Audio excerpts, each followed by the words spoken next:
இந்த வேலையை இந்த சமூகம் தீட்டுன்னு சொல்லுவோம். இந்த வேலையை இவங்க தான் செய்யணுங்கிற ஒரு தவறான ஒரு கட்டமைப்புக்குள்ளே வளர்க்கப்பட்ட பிள்ளைகள் நம்ம. படிச்சுட்டு பணம் தூக்க போறியா, இன்னும் மற்றவங்களே பணம் தூக்க வைக்க போறியா அப்படிங்கிற பல கேள்விகள் இருக்கும். ஒரு மனிதன் எவ்வளோ தான் சம்பாதிச்சாலும் சரி, எவ்வளோ பெரிய இடத்துல வாழ்ந்தாலும் சரி, நான் செத்தா என்னை தூக்கிட்டு போய் ஒரு 4 மனிதர்களை வாழ்க்கையில் சம்பாரிச்சிருந்தால் தான் உண்மையான பணக்காரனாக இருக்க முடியும். தன் வயதை ஒத்த இளைஞர்கள் எல்லாம் வாழ்க்கையை கொண்டாட்டத்துடன் கழித்து கொண்டிருக்க, காலித் அகமது தினம்தோறும் பிணவரைக்கும் சுடுகாட்டிற்கும் இடையே பம்பரம் போல சுழன்று கொண்டிருக்கிறார். கடந்த 7 ஆண்டுகளாக சென்னை மற்றும் அதன் சுற்றுவட்டார பகுதிகளில் கேட்பாரற்று சாலையில் இறந்து கிடப்பவர்களின் உடல்களை உரிய மரியாதையோடு இலவசமாக அடக்கம் செய்து வருகிறார் காலித். இதுவரை இவரால் அடக்கம் செய்யப்பட்ட உடல்களின் எண்ணிக்கை மட்டும் 7000த்திற்கும் அதிகம். தீபாவளி, பொங்கல் இந்த மாதிரி விஷயங்கள் என்ன பண்ணுவோன்னா, நாங்கள் சென்னையில் படிச்சுட்டு இருக்கிறப்ப ரோட் சைடில் இருக்கக்கூடிய மனிதர்களை அதிகமாக சந்திப்போம். புது ட்ரெஸ்ஸு, புது வேட்டி, ஆளுக்கு ஒன்றுன்னு சொல்லி ஒரு சேலஞ்ச் மாதிரி நாங்கள் பண்ணுவோம். அப்போ நிறையா மக்களுக்கு கொடுக்குறப்ப அப்போ ஒரு தாத்தாவை சந்திக்க எனக்கு நேரிட்டுச்சு. அவர் சொன்ன ஒரு விஷயம் என்னென்னா, உணவு கொடுக்க, உடை கொடுக்க, காசு கொடுக்க எனக்கு எல்லாம் கிடச்சிருது தம்பி. என் பிள்ளைங்க என்னை கைவிட்டாங்க, என் பிள்ளை பேர் கூட இப்போ எனக்கு மறந்துருச்சு. நான் ஒரு வேளை செத்தா என்னை யார் எடுத்து அடக்கம் பண்ணுவோம் அப்படிங்கிற ஒரு கேள்வி என்கிட்ட கேட்டார். அந்த ஒரு கேள்வியாக வாங்கிட்டு நம்ம கடந்து போயிட்டோம். அதை தொடர்ந்து எனக்கு ஒரு நெருங்கிய வட்டத்தான ஒரு மரணம் ஏற்படுது. வாழ்க்கையில் மறக்க முடியாத ஒரு நெருங்கிய வட்டத்துடைய மரணம் வரப்ப அந்த ஒரு விஷயம் என்னால் ஏற்றுக்கொள்ள முடியல. அப்போ அந்த இடத்துல நாங்கள் முடிவு பண்ணோம், யாரும் இல்லாத மக்களுக்கு ஏன் நம்ம ஒரு குடும்பத்தாராக இணையக்கூடாது. அப்போ அந்த சூழ்நிலையில் அவங்களுக்கு ஒரு பிள்ளைகளா ஏதோ ஒன்றாக இருந்து அவர்களுடைய இறுதி கடமையை நல்லபடியாக பண்ணணும் அப்படிங்கிற ஒரு விஷயத்துக்காக நாங்கள் ஒரு 10 பேர் ஒன்றிணைந்து உறவுகள் ட்ரஸ்ட் அப்படிங்கிற ஒரு பயணத்தை நாங்கள் தொடங்கணும்.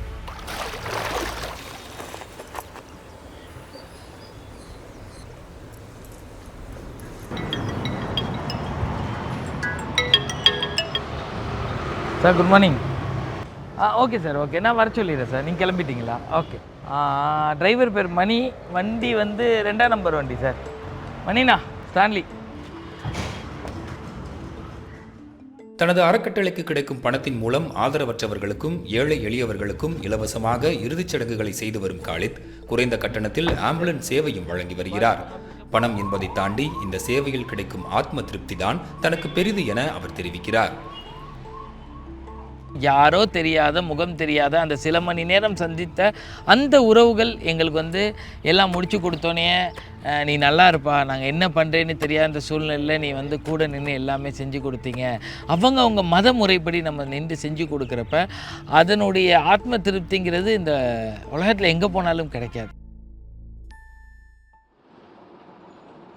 பிள்ளைகளால் கைவிடப்பட்டவர்கள் சாலையில் தங்கி மடிந்து பல நாட்கள் கடந்து உடலை அப்புறப்படுத்தும் நிகழ்வு நாள்தோறும் நடப்பதாக கூறும் காலித், இத்தகைய மரணங்களை தடுக்க அரசு சில திட்டங்களை துரிதமாக எடுக்க வேண்டும் என்கிறார்.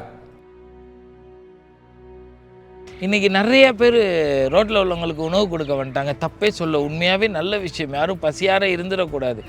அதை தாண்டி அந்த மனிதர்களுக்கு அடுத்தது என்ன தேவைகள் இருக்குதுன்னு நம்ம பார்க்கணும். அந்த சாலை ஓரம் இருக்கக்கூடிய மனிதர்கள் சாலை ஓரமே இறந்து போயிடுறாங்க. மொச்சி உடம்புல புழு வச்சு ஹீட்டில் படுத்து அப்படியே புண்ணாக போய், புழுவெல்லாம் நாங்கள் எவ்வளோ பார்த்துருக்கோம். அப்படிப்பட்ட சூழ்நிலையில் அரசாங்கம் இதுக்கு ஒரு தீர்வு எடுத்து அவங்கள கண்காணித்து அவங்களுக்கான ஒரு காப்பகம் தொடர்ந்து இன்னும் அதிகப்படுத்தி, முதல்ல காப்பகம் இருக்கக்கூடாதுன்னு தான் சொல்லுவோம். ஆனால் இருக்கக்கூடிய மனிதர்களுக்கு ஒரு இடம் இப்போ தேவை இருக்குல்ல. நாங்க செத்த யாரு அடக்கம் பண்ணுவா என அன்று ஒரு முதியவர் கேட்ட அந்த ஒற்றை கேள்விதான் இன்று வரை தன்னை ஆயிரக்கணக்கானவர்களுக்கு உறவாக நின்று இறுதிச் சடங்கை செய்ய வைத்துள்ளது என கூறும் காலித், தனது இந்த சேவை தனது உயிர் இருக்கும் வரை தொடரும் என உறுதிபட தெரிவிக்கிறார். இப்போ ஒரு மனிதனுக்கு கடைசியாக ஒன்றுமே கொண்டு போகிறது இல்லை மேம், பணம் வர போகிறது இல்லை. இப்போ நீங்கள் என் பெஸ்ட்டு ஃப்ரெண்டாக இருக்கிறீங்க, நான் செத்துட்டேன்னா பக்கத்தில் குழி தோண்டியாக படுக்க போகிறீங்க கிடையாது. ஏதோ அழுதுட்டு ஃபேஸ்புக்கில், வாட்ஸ்அப்பில் ஸ்டேட்டஸ் வச்சுட்டு கடந்து போயிடுவோம். நம்மளுக்கு நிரந்தரமான வாழ்க்கை என்ன, 6 அடி குழி 5 அடி துணி, அவ்வளோதான். அதனொற்ற மக்கள் இல்லா ஒரு சமூகம் உருவாக்க எங்களுடைய பயணம் தொடர்ந்துக்கிட்டே இருக்கும். மகிழ்ச்சி.